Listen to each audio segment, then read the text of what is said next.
Welcome. Good afternoon, everyone. Welcome to the Serve Smart Food Waste Reduction Strategies for NC Dining webinar. We appreciate your attendance. We have a great panel of experts ready to share resources and real-world strategies for reducing waste. My name is Jan. I am the Solid Waste Program Manager for Waste Reduction Partners. I will be moderating and introducing our speakers. But first, I'd like to thank the EPA Sustainable Materials Management for supporting the NC Use the Food campaign and the development of some of the resources that we're going to share today.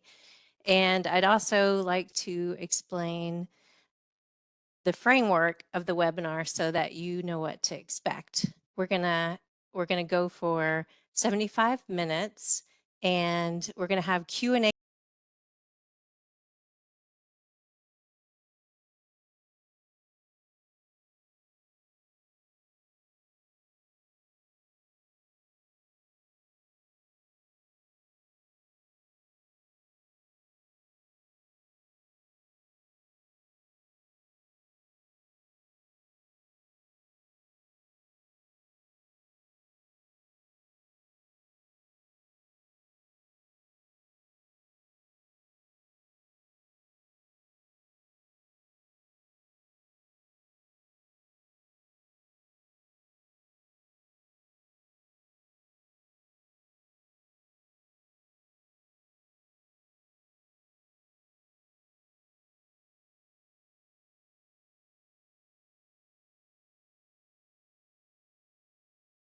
The strategies that Sierra Nevada uses to avoid food waste and then compost what cannot be avoided.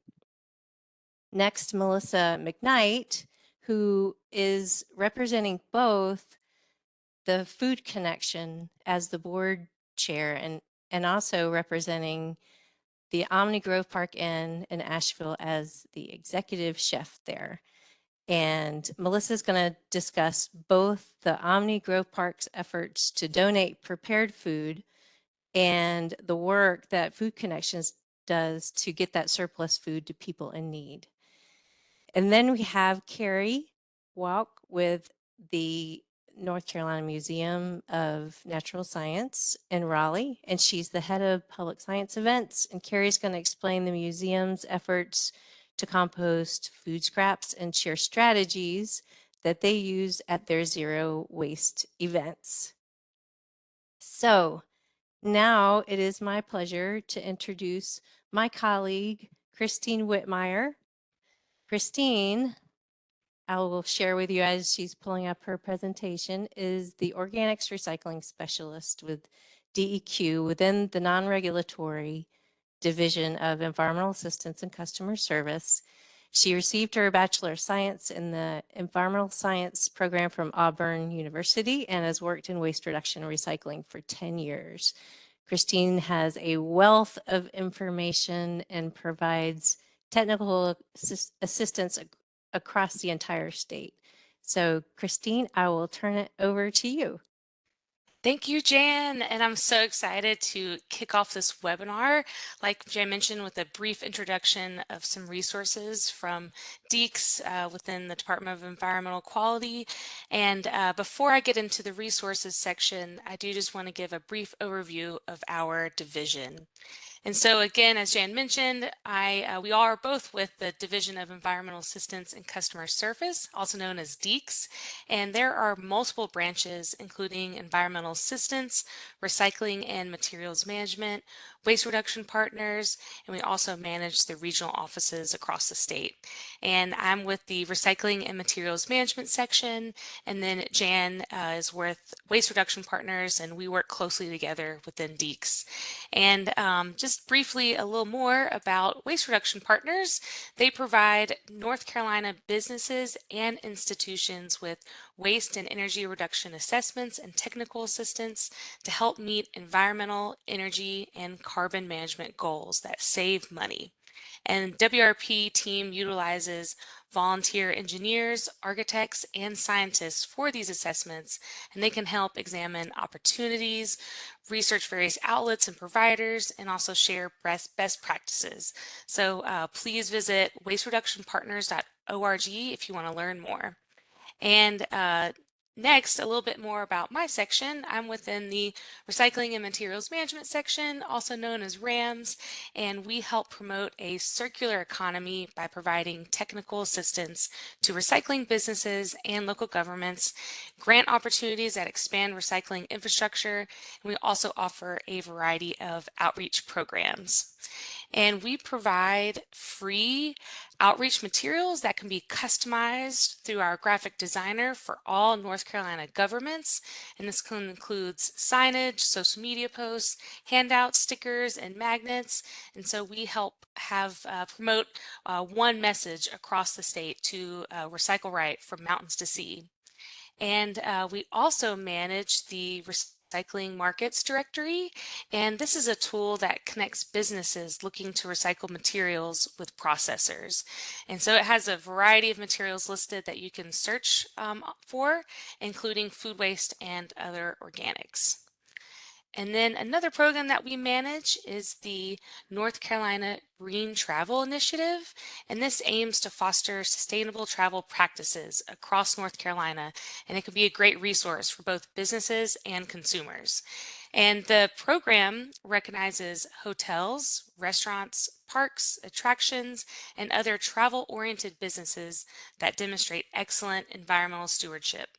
And those that are recognized will be listed on our website, included on our map, and will receive a certificate and window decal for them to display. Green Travel has about 245 members all across the state, and it continues to grow and evolve. And the website also has some really wonderful resources, including a whole webpage on sustainable travel resources, frequently asked questions for the program, and also the application can even be used as a checklist to see, how green is your business doing. And it doesn't have to be limited to travel oriented. Anyone can use this application to kind of see what they could do to be more green. And as a benefit of participating in the Green Travel Program, you'll receive free educational webinars like this one today, and you can also partner with Waste Reduction Partners and even our Environmental Stewardship Initiative to receive free technical assistance. And again, this recognition program will be great for caterers, restaurants, museum, other lodging establishments that are striving to reduce their food waste. So if you want more information, feel free to contact Mark at ncgreentravel@deq.nc.gov. And then additionally, in 2022, DEQ launched Use the Food NC, and this is a statewide food waste reduction campaign. And we kicked it off with resources for consumers, businesses, and local governments. And we were able to offer a new grant opportunity as part of this new campaign. And so speaking of grants, we have always funded projects for local governments and recycling businesses, but they previously had to compete with the other grant opportunities that people were also applying for more traditional projects. So the organics were lumped together with, the MRF projects or recycling carts. And so we now have a grant program dedicated solely to food waste reduction. And since it was launched, we have funded 23 projects estimated to divert over 36,000 tons annually.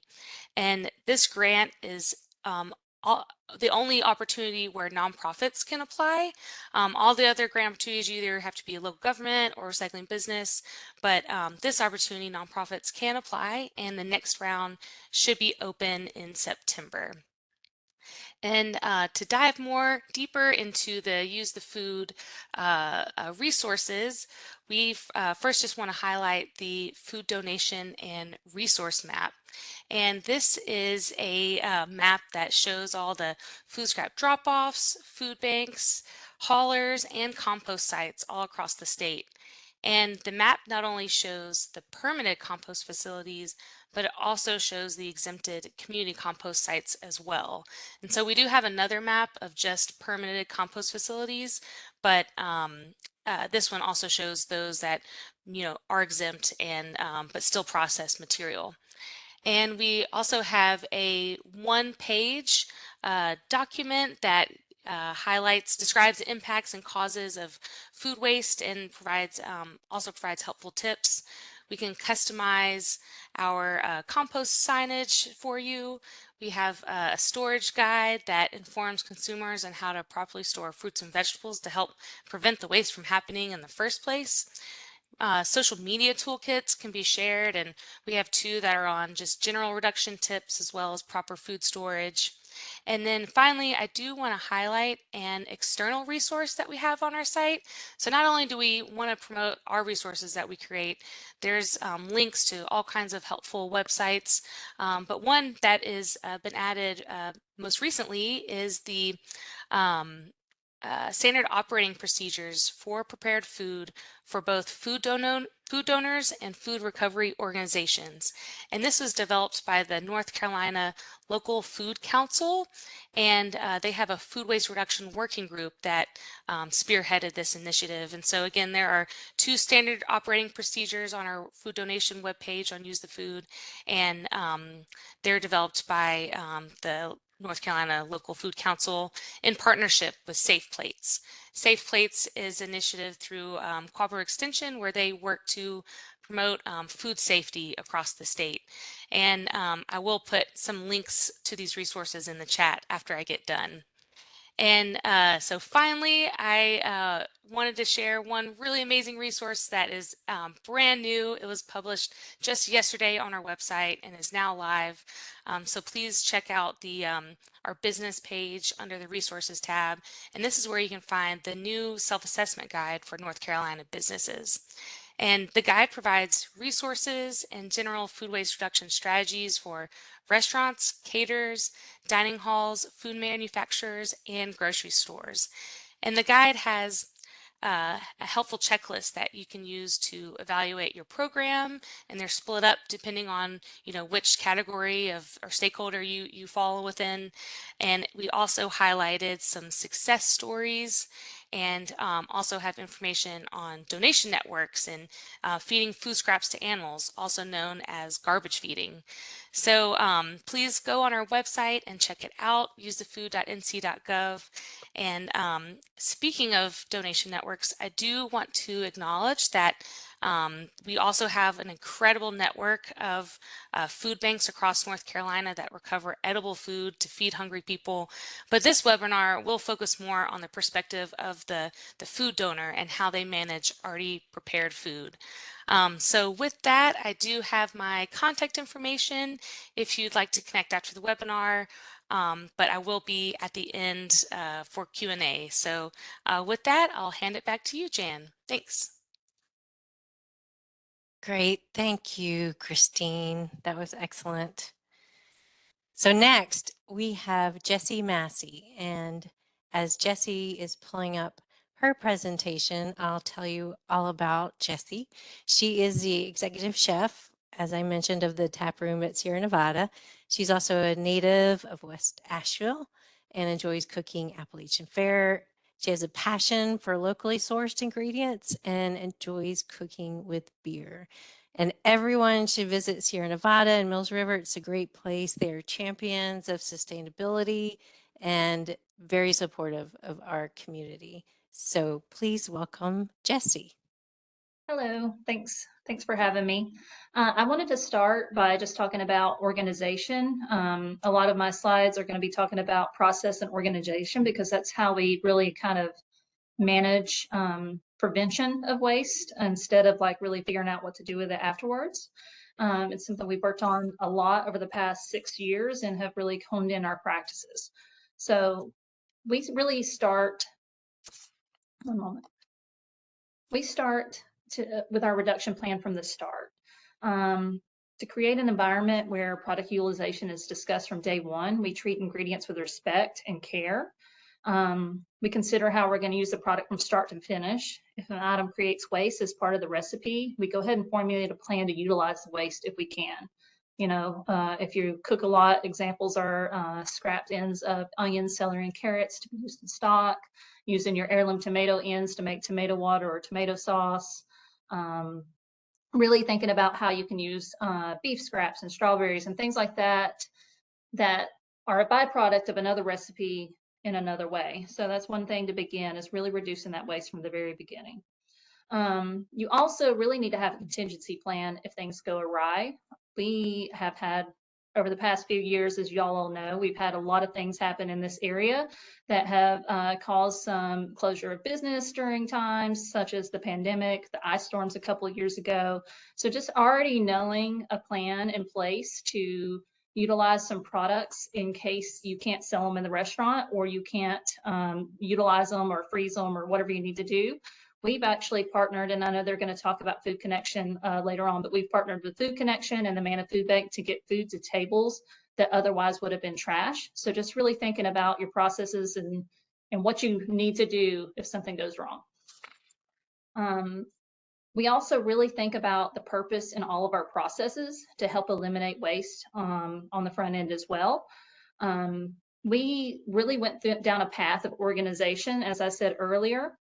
We started looking at all our processes to increase accountability, not only in efficiency, but also in food waste management.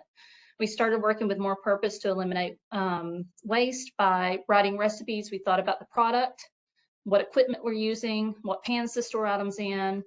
We wanted to store items in pans that would be used for service to eliminate the extra time panning it up, as well as eliminating the product loss from transferring ingredients. Every time you take something out of one item and put it in another, there may be potential waste. So we try to eliminate some of that from the very beginning. We also organized our kitchen and zoned out all of our ingredients. That way there was no accidental prepping, over prepping of items. We knew exactly everything where it was at and how much we had, so that we can make sure that we weren't making mistakes in our prepping or ordering. We do an inventory every single day. We check for quality, we record usage, we plan for overstocks. That way we can make changes and adjust before it's too late. And we use that inventory and sales history to make really accurate prep calls. One thing that we did is, this is a picture of one of our prep coolers in our Chico facility before ourselves and the Chico kitchen went through this organization product. We were originally storing all of our product in really large containers. It wasn't super organized. It didn't always have the best place for it. And it was very easy to not know how much you had, accidentally over prep, and do things of that nature. So then when we moved forward, we zoned all of our shelves to have the same thing in the same place all the time. That way when we're doing inventory and we're looking at our product, we know exactly what we got and how much we need. This eliminates over prepping and helps produce better quality, so that we're not prepping things for longer than they're at their best prime product. We correlated that with everything in its place. This is a picture of one of our shelves here in the Mills River tap room. We make sure that the shelves, the label on the shelves matches the label on the pan, matches the pan size. We take it very seriously. We follow everything down to a T, and that also helps our staff really recognize how serious we are to organization and cleanliness in our kitchens, to help prevent any kind of issues that may arise. We did the same thing with our bulk ingredient organization. As far as where we store like our dairy or dry goods and all those things, before, we would be putting the truck away. This is another example of our Chico restaurant here. And in the dairy cooler, we would have the space. We knew kind of about where we stored things all the time, but it wasn't as organized as it could be. So we reorganized, and we made sure we labeled all of our shelves. We put this stuff in the product on the shelf in the place it's supposed to go all the time, so that there's no confusion about where it's at. This also helps with first in, first out. And when we do our inventory for ordering, we know exactly how much we have and we can order appropriately. A common practice to order in restaurants is based on PARs. A lot of restaurants will say, I need 5 cases of cream cheese every single week. But we inventory twice a week our products for orders, and then we take the usage from that and then we order based on how much we use, not a par, because after moving to the system, we discovered very quickly how inaccurate pars can be. There may be a week where you're only going to sell 3 cases of something, and there may be a week that you're going to sell 8, and you can look over historical data and really hone that in so that you don't have products sitting on your shelf going bad that might end up going into the landfill or the compost bin. So another thing we did is we really thought about how we're organizing our prep. Before we would write really kind of, it looks like a mess there, but we knew what we were doing there with that prep list. We would write a prep list, everybody initial off. We would write it every single day. We would take that prep list, and at the end of the day, we toss it out so that we can make a new prep list moving forward. What would happen is we didn't have a lot of historical data. We didn't really know how much we were really prepping on a weekly basis of each individual item.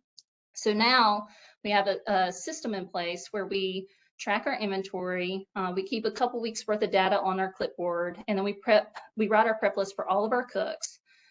This process really helps us make accurate calls. It gives us historical data to fall back on so that we can make appropriate calls moving forward. And it also helps us prep appropriately to quality and to shelf life for our items. It's really helped us understand what our business is and be more efficient, and also helped us from having to throw away things that maybe we thought we needed 10 pans of, and we really needed 4. And we didn't have to worry about wasting that because it was over prepped.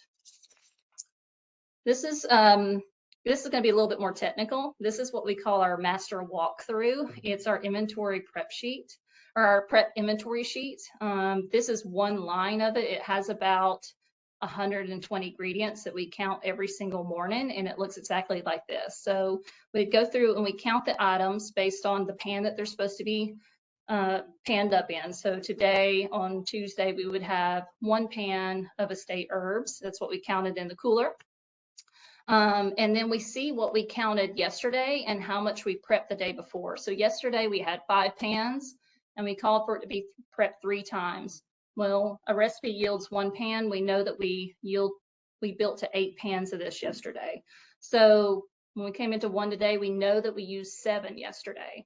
And we do that every single day. We get that usage and we write those prep calls and we have that history, and we keep 2 weeks worth of this on a clipboard at one time.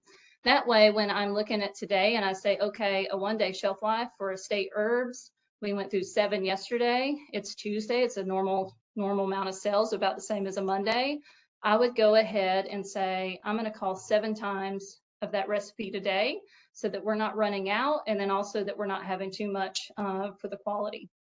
We do that every single day with every prep item that we prep in the tap room, and we transfer that information to the prep list for our cooks.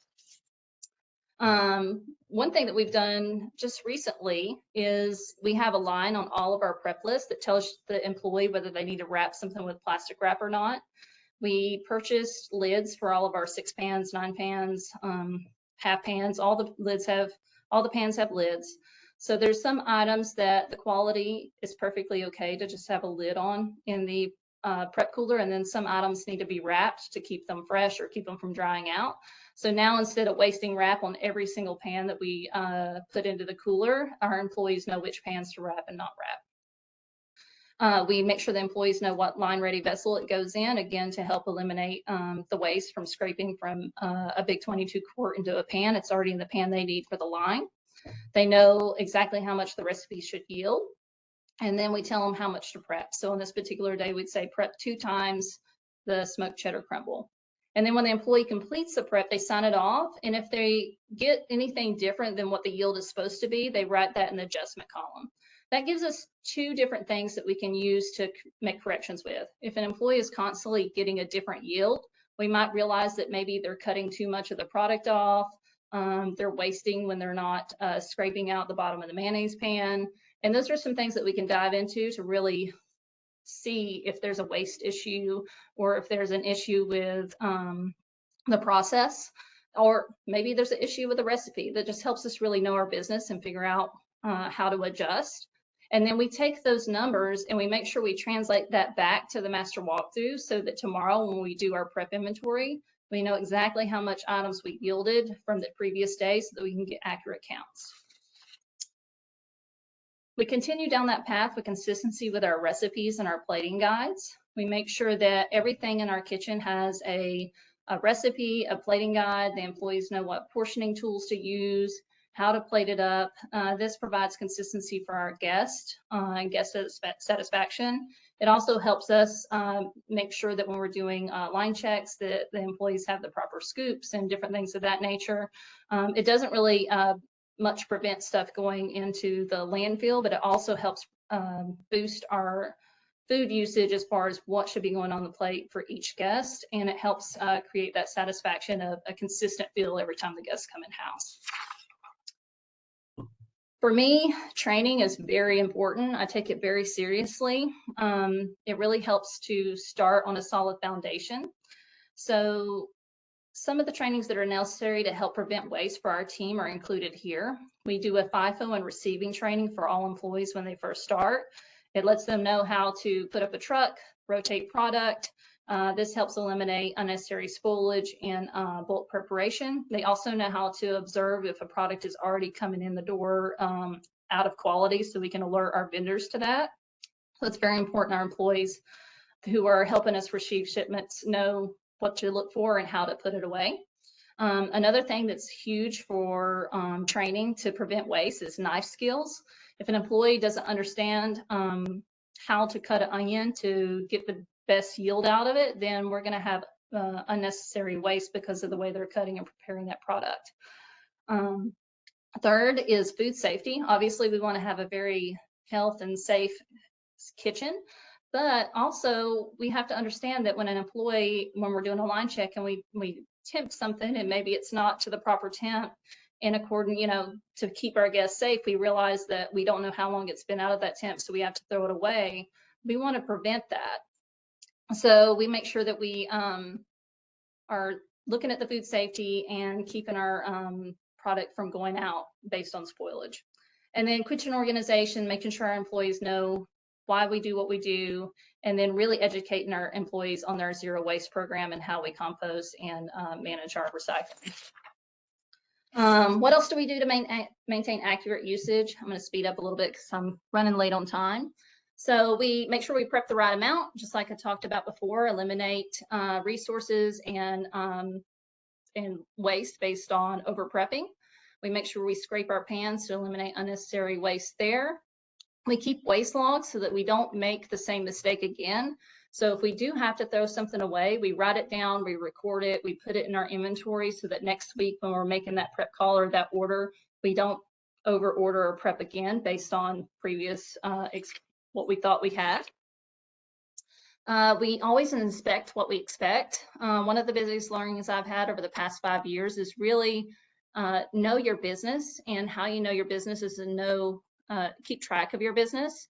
And I do that through software, and then also through monthly inventories. And then I'm able to track that information back and forth and see where there's issues. And sometimes those issues are due to unnecessary waste through preparation or wherever it might be. So I work on making sure that we can correct problems, and you can't correct those if you don't know they're there.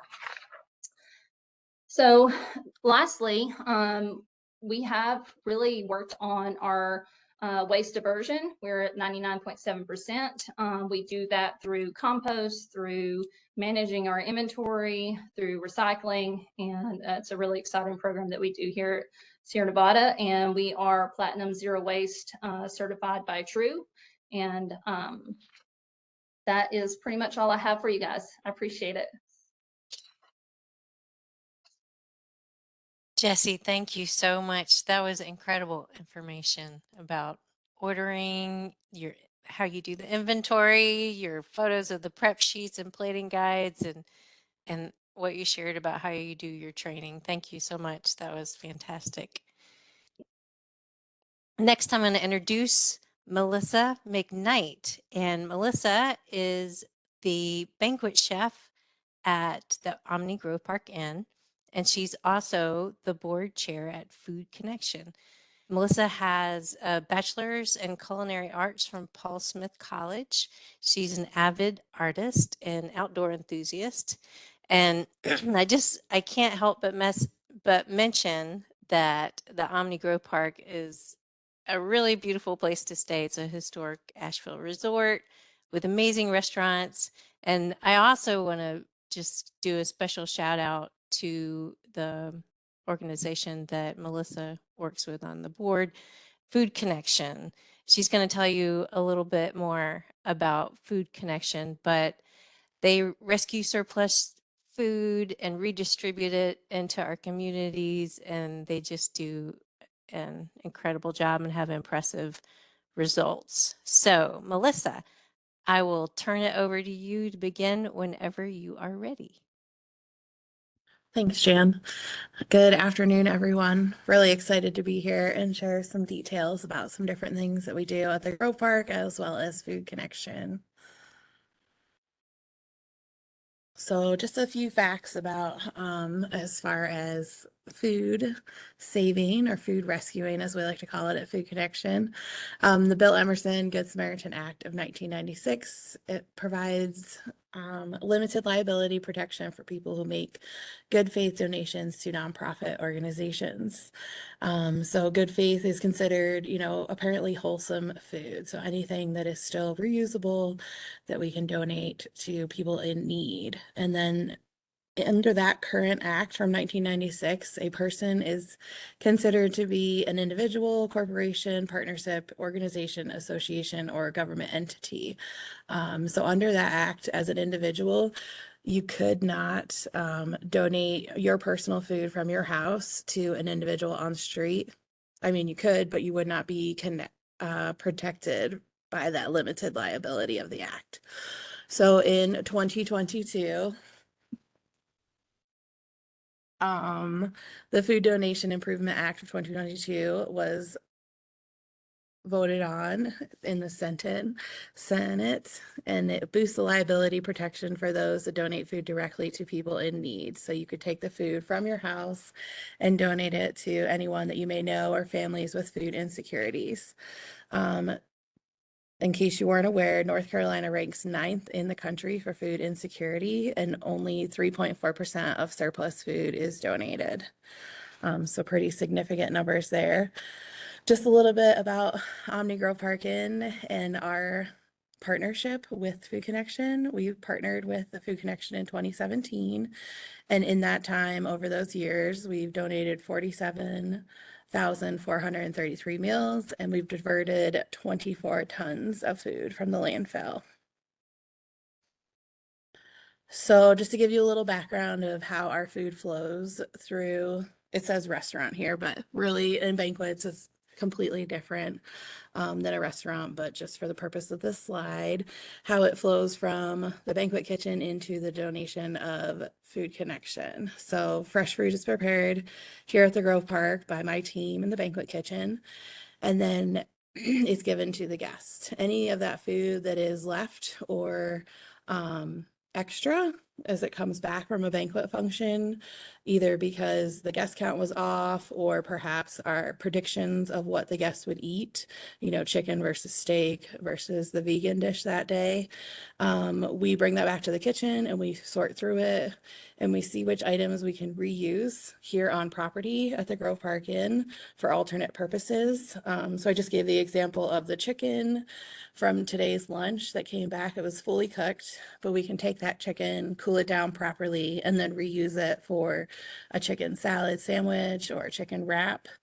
And then we also have a cafeteria here on property for our associates that is free to the associates. So if we feel the food is of that quality or something that we could utilize in the cafeteria, we will use it for that as well.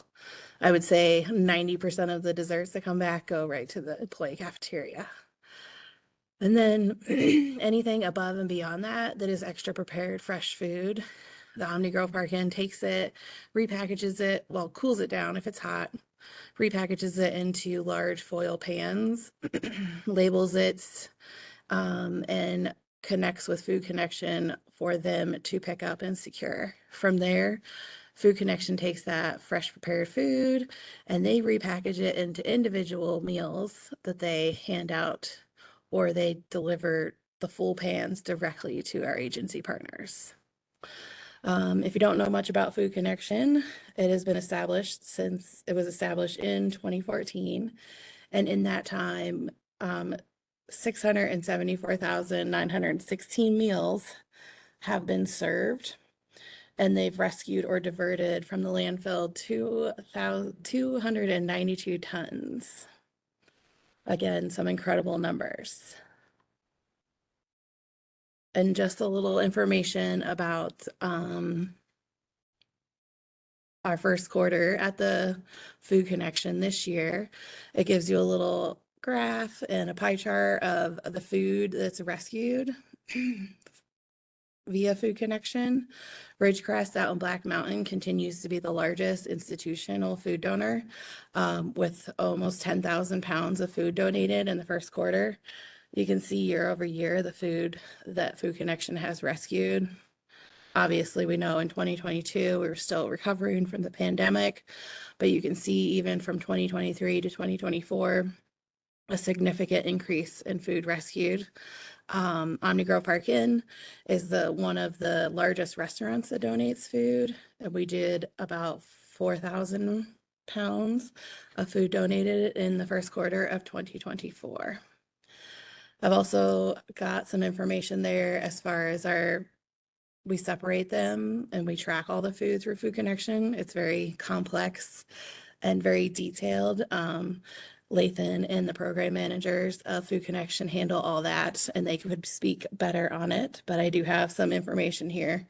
77.7% of the food rescued in 2024 first quarter is from institutional donors, and it gives you a list there, the big assemblies, some of the farms, conference centers, and colleges, and then it also shows the restaurant donors. So I just think that's some interesting information. And that is all that I have. Thank you. Thank you, Melissa. That was fantastic. Let me figure out how to get my video back on. Okay, great. So that it's just so great to get a better understanding of how y'all are coming up with these amazing results, like 24 tons being diverted from the landfill, and how Omni Grove Park from that is able to provide over 47,000 meals to people in our community. And then the statistics you shared about Food Connection being able to provide 674,000 meals and divert 292 tons from being wasted. That is just incredible. And I love all the examples you shared of reusing food on site. So thank you so much, Melissa. That was great. And next, we have Carrie Woke. Carrie is the head of public science events at the NC Museum of Natural Sciences, where she's worked since 2008. She and her team coordinate the museum's large-scale public science events, including Bugfest, Astronomy Days, Reptile and Amphibian Day, Darwin Day, and the Adult Night series. She is also chair of the museum's Green Team. So I would encourage everyone, when in Raleigh, please visit the museum. It's great. It's free. There's so many amazing exhibits and events. And one important event, the Bug Fest, which I mentioned earlier, is coming up soon on September 14th. So please welcome Carrie. Hello, I'm Carrie, and I'm an educator at the North Carolina Museum of Natural Sciences. So as Jan said, I do our large-scale public science events, but I'm also chair of the museum's Green Team. So I am passionate about both events and about compost and other sustainability efforts here at the museum. So I'm going to talk a little bit today about our composting program at the museum. So we started composting. There we go. So we made the decision to compost when we were looking at what change we could make at the museum that would have the greatest impact on the environment. As a state museum, there are a lot of things that are outside our control, but this was something that we could control. So just a little bit about compost. Y'all may already know a lot of this, but I'll share it anyway. So organic items sent to the landfill break down very slowly. In fact, that is when we've done some tours of the landfill, and at least for museum staff, that's been the most like potent fact. We have had someone come and give a presentation with a banana peel from the 1980s that is still looks just like a banana peel. So I think that shocks a lot of people that these organics sent to the landfill do not compost naturally. And when they do, they produce methane, which is a really dangerous greenhouse gas. And another astonishing fact is 60% of the things we send to the landfill are actually compostable. And it also, as our area in North Carolina develops and we need more landfill space, by diverting that waste, we can make our landfills last longer.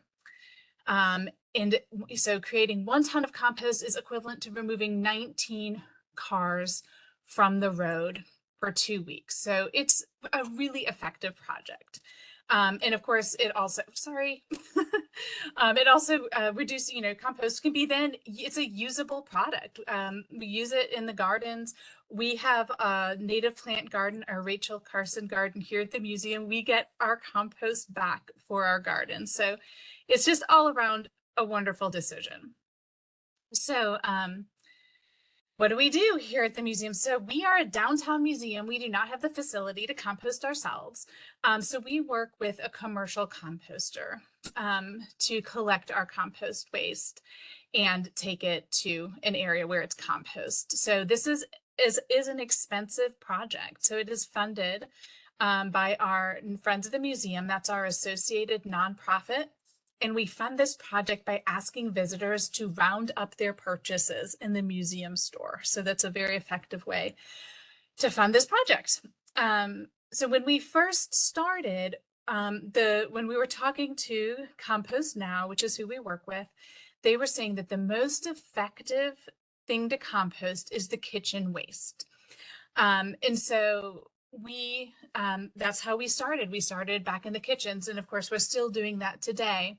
And then we moved to the front of house. So that's visitor compost, which I'll talk about some of those challenges in a few moments. But we have some custom designed bins that our exhibits department here at the museum designed. And we've combined our compost with a lot of education to try to get people to both understand and care about doing it. So we had a really fun CompostCon event that we launched with, but really it's all about education.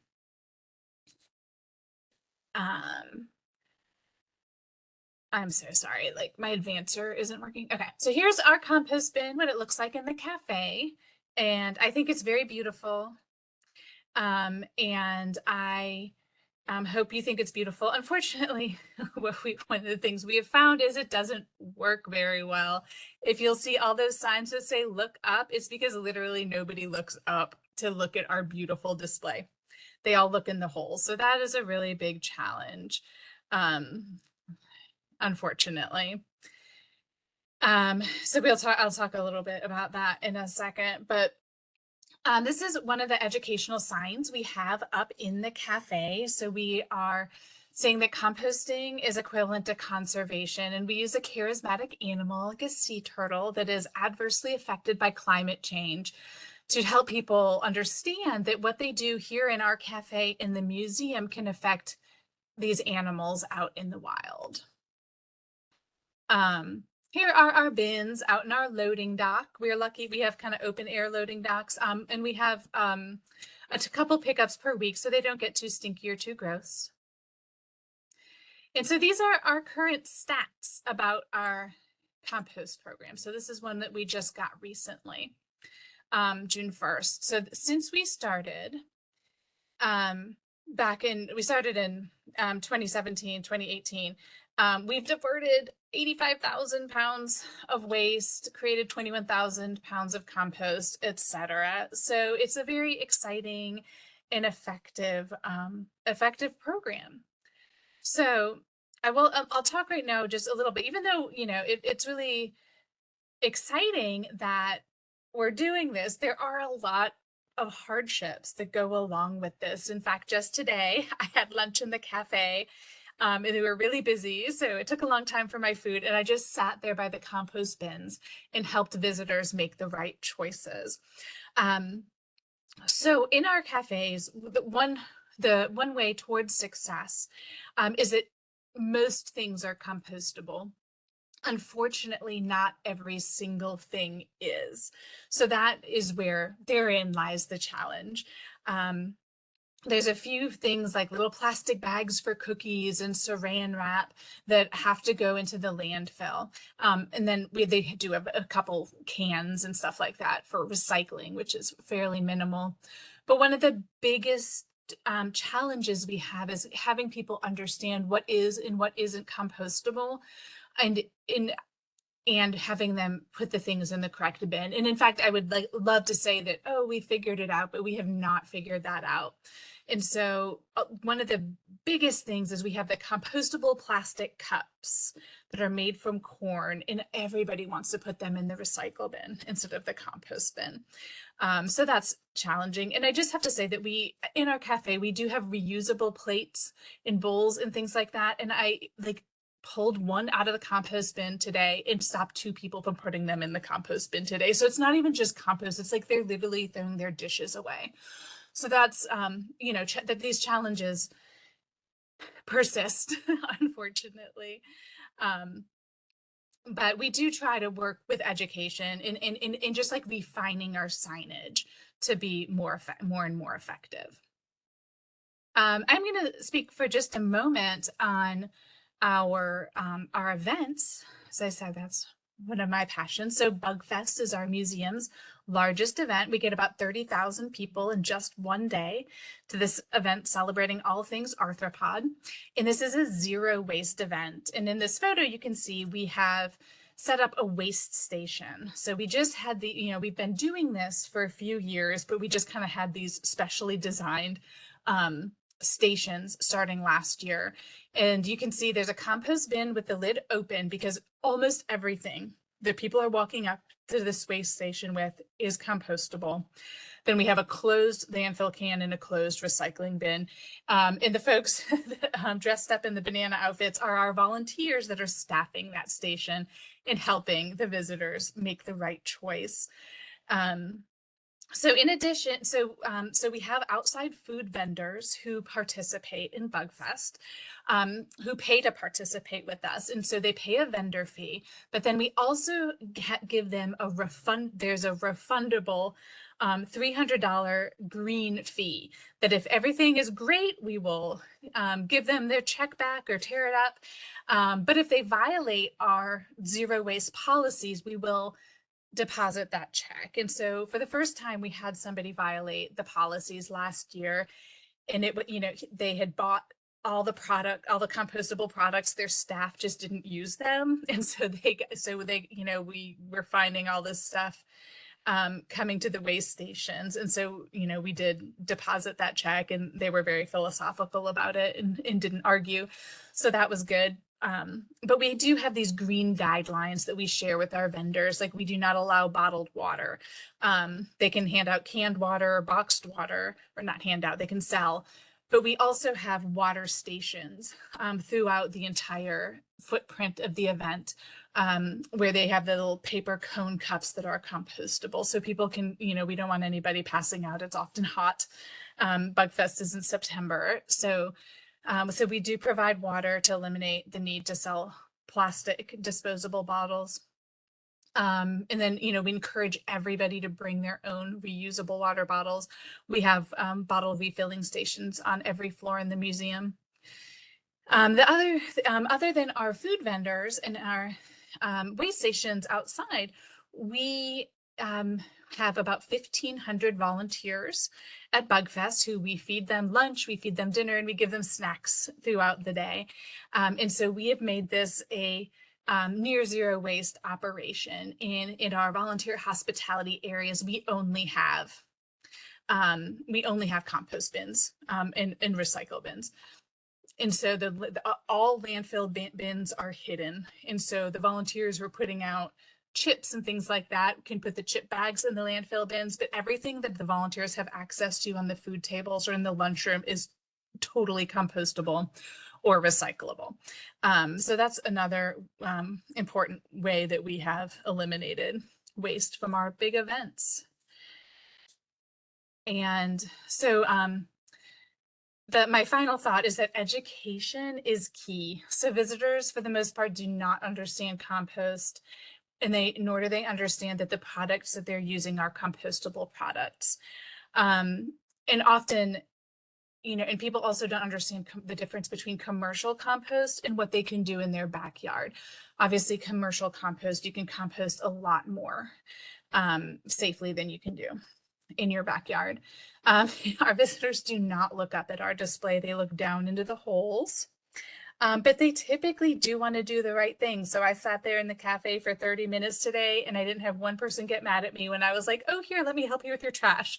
So they were all really thankful and excited to learn about it.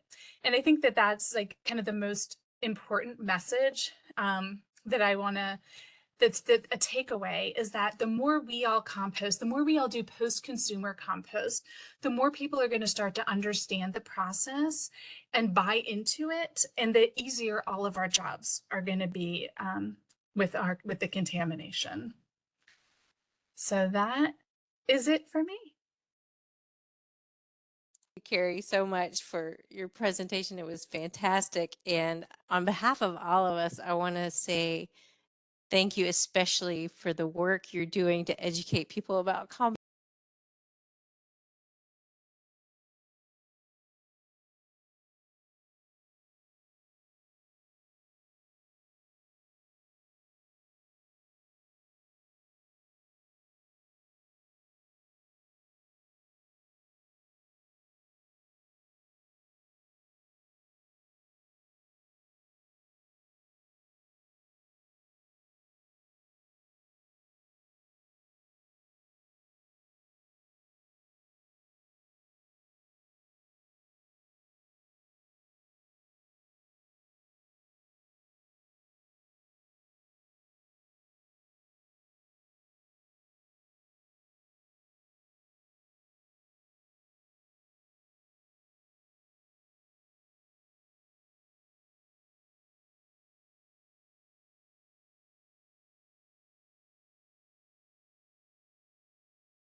your afternoon.